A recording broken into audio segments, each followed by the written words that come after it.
Greetings everyone, welcome to another one of my videos. In this one, I want to do a 1-year review of probably my most favorite investment when it comes to equipment in the music department. I've been putting a lot of money, but I've been kind of just playing around with video stuff, audio equipment, mixing gear and stuff like that. And by far, as far as return on investment, the thing that I find the most joy, integration, and functionality has been this beautiful piece that you see right here. This is the Native Instruments S88 MK II. It came out a few years ago, and as of today, so a little bit over a year, let's just call it a year for the sake of the video. I think it's worth the information for a lot of people who are actually looking to buy this keyboard. Why and why not? For the most part, it's a yes from me. This is something that you should totally get. So it's definitely worth it if you're looking to get into the Native Instruments NKS ecosystem. Okay, so I have some notes here. So I definitely want to further gush on how great this thing is. So let's get started. With the exception of the weighted keys, most of what I'm going to say, if not all of what I'm going to say, applies to the smaller models, the S61, the S49 as well. Let's start off with some of the highlights of the NIS88 Mark II. It's a full-size keyboard. One of the main reasons I got it, Fatar, something like that, is the manufacturer of the keys of the key bed. Let me bring down the volume of this. 88 Fatar weighted hammer action keys. They feel great. The damn thing is perfectly leveled. Yeah, they feel great. Black keys, white keys. The resistance on all of them is consistent from lower registers all the way to the top ones. Technically, that's actually not the case with the real piano. There is a resistance difference or a pressure difference on a traditional piano from the lower end to the higher end, but you know what? Splitting hairs, it feels great. 2 expression wheels. One is for pitch and one is for expression, so you can really, most of it is mapped to some sort of expression on instruments, on virtual instruments. Those are fun to use. A touch sensitive strip. Ooh, I love this little, this LED is so reactive, I love it. Reactive and responsive, I love it. And one of the biggest changes between the Mark I or the first version are these two, it looks like 3.5, 4-inch displays right here. Oh, they look so cool. And really the whole point of the displays is to kind of keep you on the keyboard as you write music and away from your computer and mouse. And I'll get more into how that's used and done in a little bit. Then you have your DAW transfer controls right here. 8 little individual rotary knobs for changing specific parameters, or you can map your own parameters per instrument in your Native Instruments libraries. A 4-way, this is a long name, a 4-way push encoder and rotary knob. And so 4-way, it can click up, down, left, and right. You push it to select, and then you can obviously turn it. Okay, lastly, the most outstanding feature to the keyboard are the LED guides. So Native Instruments has done a really great job illustrating or illuminating their instrument libraries with these LEDs that can function as sort of the colors will change based on the zone of the keyboard, the playable area, switching between modes for each of the instruments. So I'll definitely get deeper into that in a little bit and show you how all that works. But that is one of the best features about this keyboard is the LED guide system. Construction. You know, for something that you're gonna pay a little bit over $1,000 for this, minus tax, it's like $1,200. So it is a hefty investment. You would want something to be constructed really well, and luckily this guy is built, I don't want to say like a tank, but it is built well. Most of the body is plastic, right? But it isn't flimsy. This thing, it holds its form. It doesn't warp when it weighs like fucking crazy. And then the bottom, if I remember correctly, the bottom is like a steel plate. It's not steel, it's probably aluminum. It makes it rigid. So it is built well. If you treat it really well, this thing's not gonna break or nothing's gonna happen to it. So props to Native Instruments for making such a very robust piece of gear. The Fatar keys feel authentic. There's nice weight to them. So that feels really nice. The black and the white keys both polished plastic. I don't know what kind of plastic it is, but it feels nice. And over the last year, you know, I've been using it quite aggressive because I play. I don't know if you can probably hear the me hitting the keys. I'm a guitarist primarily, but I also play with passion on the keys, so pretty hard. And there has been no noticeable wear on the key bed or the knobs or anything else. So this thing's been holding up for at least for the last year really, really well. Let's move on to my favorite part. Let me drink some water because I'm starting to get a little thirsty here. Normally this thing would be filled with with like a Moscow Mule or Dark and Stormy, but it's tea and water. I gotta stay hydrated. Okay, let's talk about integration, which is the reason you would buy something like this. This is, like I said, you can get this, or you can get like an Arturia S88. Those guys make amazing keyboards, much thinner profile, and has far more sort of pads, knobs, and sliders that you can put on, but it's for a different purpose. Stuff like that, like an Arturia keypad, is far more universal than this guy is. This is fairly minimalist actually compared to other controllers. Integration, this is really where it shines. What we mean by that is it is fully integrated with your NKS libraries. NKS stands for Native Control Standard. Any library that has the NKS logo will have full integration with this keyboard, or at least best as possible with this keyboard. In other words, you can control the parameters, you can see the settings, you can navigate through the presets, right? All of that within this keyboard. Let's go to browser here, and here I can select by vendors, right? I have all these vendors as part of the libraries that I've purchased. Let's load up this one called Analog Dreams by Play Series, and then when you have that selected, it'll show you all of that library's presets or samples.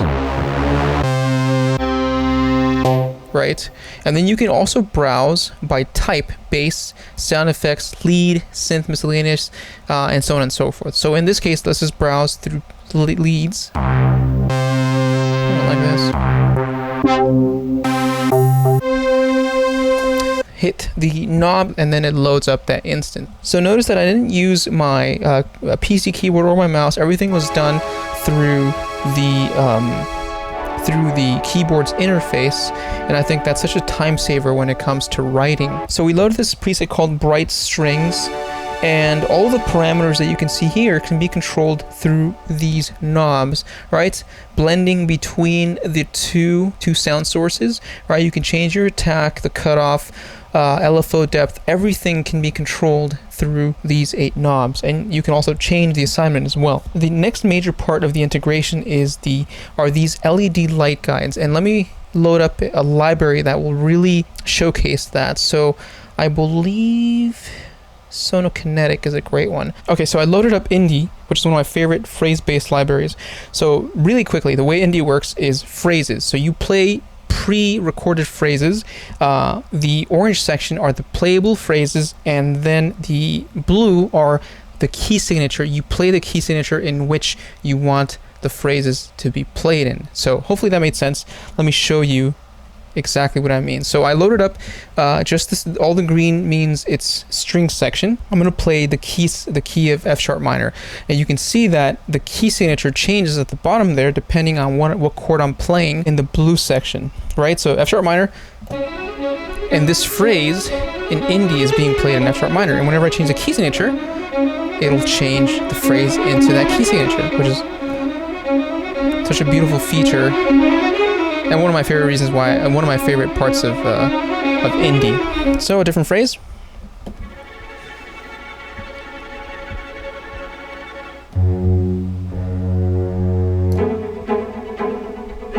So this is one example of how the LED guides help with different instruments. Thumbs up to that one. So next, we're going to talk about the DAW integration. So what I'm going to do is I'm going to load up an instance of Cubase. So in my example, I have Cubase 11 Pro. I'm going to load up an empty instance. Okay, create. All right, hit T for Cubase instrument. I'm going to load up 4 instances of Complete Control. Okay, Complete Control is how you're able to load your libraries as a VST in your favorite DAW. So add, perfect. So you can see here that I have 1, 2, 3, 4, 5 instances of Complete Control. Just like the standalone application, your keyboard is set up now. It says use the browser to load an instrument. So hit the browser button, find your favorite vendor. I'm going to use Heaviosity this time, and we have only one library called Mosaic Voices, and you can see all the changes happening in on your PC screen as well. So let's find something sexy. It's creepy as hell, but let's do that. Right, it's loading the libraries. Fabulous. So you can see here, this is called Mosaic Voices by Heaviosity. Just play whatever you want to play, right? And you can change your parameters through these knobs, right? And as far as integration with your DAW, right, you have your basic transfer controls: play, record, stop, right? So I'm gonna play. Metronome is on. You can turn off the metronome, right? So I'm gonna record something now. Hit record, and then start playing.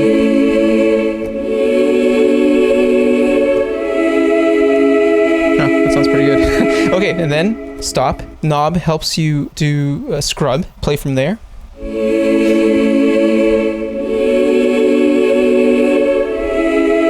Stopping. Easy. Next thing you can do is also mix within the keyboard. The mixer window in Cubase, F3. There's the mixer window. You can see the yellow knobs are the 5 instances of complete control. If you hit the mixer button right there, you'll see your available, you'll see up to 1, 2, 3, 4, 5, 6, 7, up to 8 selectable channels. Since we only have 5, it's got 5 loaded. But you can change the volume. So I'm going to rewind, hit play. This is Mosaic Voices. I'm changing the volume using the keyboard. Such a fantastic tool. Originally I was going to buy like an 8-channel control surface, but this has it integrated into the keyboard, so no longer need that. And I've been using it quite a bit to do basic mixing on my sessions. So that covers my favorite useful integrations between the keyboard, complete control, and your DAW. So next, let's talk about 2 other useful features which are built into the keyboard and the VST called, or the software called Complete Control. You know what, let's load up my favorite one called Una Corda. Una Corda is, she's such a beautiful felt piano. There she is. This one's called Caressing the Strings. Let's load it up, and there it is. Let's bring up the volume because I already messed it up. There we go. So this is Una Corda. Oh, just beautiful. One of my favorite features for songwriting is the scale and ARP feature. So hitting either button turns the feature on or off. Holding shift and scale and or ARP opens the editing window for either scale or ARP. So right now we are in the scale editing window. Let me back up a little bit. So I have a little bit of music theory knowledge, major, minor, pentatonic, all that stuff, you know, but there are some scales that are beyond my knowledge that this guy has built in specifically. So let's just say we're going to go into the scale of D. Our root note is going to be D.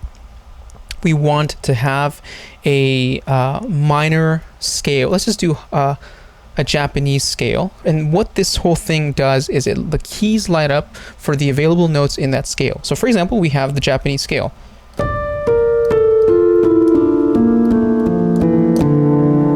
Perfect. You perfectly played a Japanese scale right there. And now let's do chord set.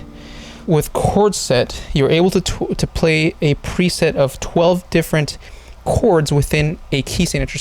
So our root is going to be D. Let's do minor. Let's do minor, and now we have 12 available chords in the key of D minor.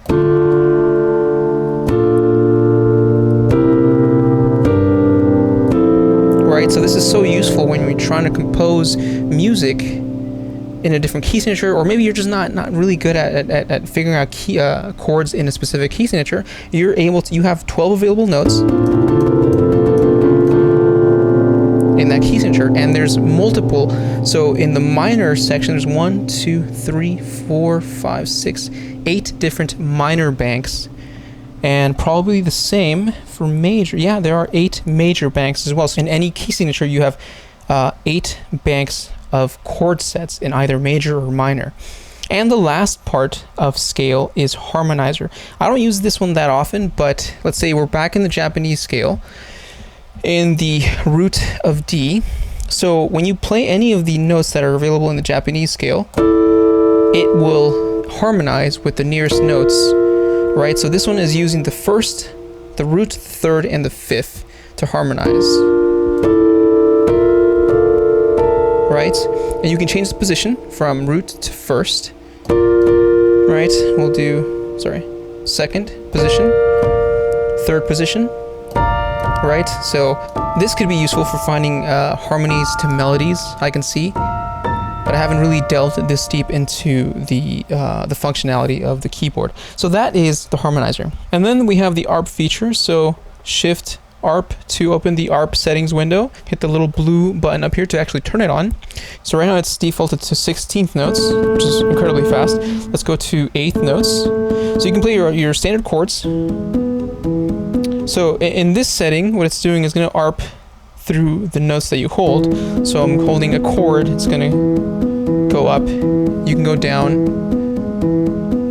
right? And then if you don't want to ARP individual notes, you can repeat the notes themselves as a set.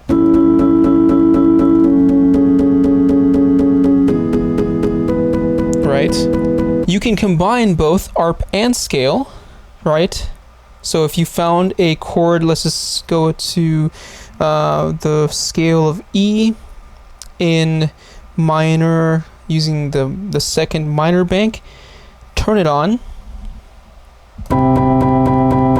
Instantly, you're playing chords in the key of E minor.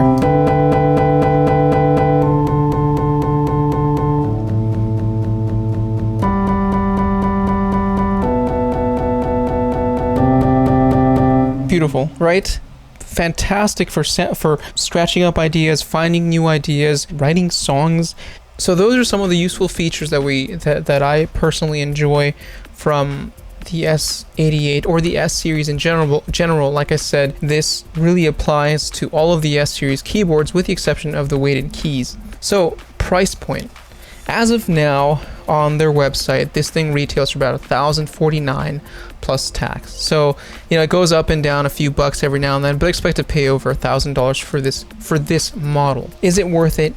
Yes, it is. You're paying for the integration, the software integration, because there are other keyboards that are built better materials, blah blah blah, than this guy. But the integration between the keyboard and Complete Control, your NKS library instruments, is so well done that I can't think about, especially now since I'm so used to it, I can't go back. I really need it, and that's why I mentioned at the beginning of the video that this really has become the centerpiece for my studio when it comes to songwriting. If you don't want to pay the $1,000 price point, if you don't care for the 88 keys or the weighted keys, you can go for the S61 or the S49. Same functionality, same integration. My opinion, they're all worth the price, but only if you plan to use or to be in the NKS or the Native Instruments ecosystem. There's no point in having this thing if you do not own Complete or any NKS library.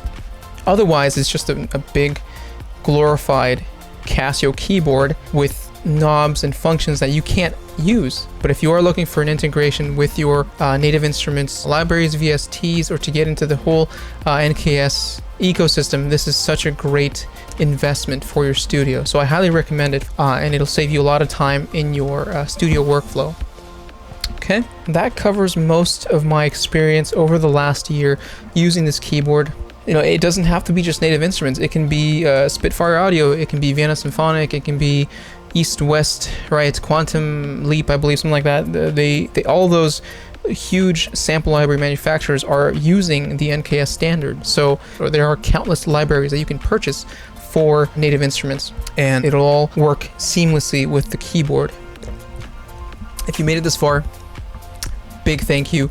I know this is a longer video, but I wanted to be honest. I wanted to be more informative than the last one. My first video was an unboxing, and this one was more of a year's experience using the keyboard. So thank you so much. If you guys have any questions, comments, concerns, drop them in the comment section. I'll do my best to answer them. Stay creative, stay active, and keep on writing. Okay, because that keeps us. That was cheesy as fuck. Stay creative. Keep on writing. Stay active. So important. And I'll see you on the next round. Peace out.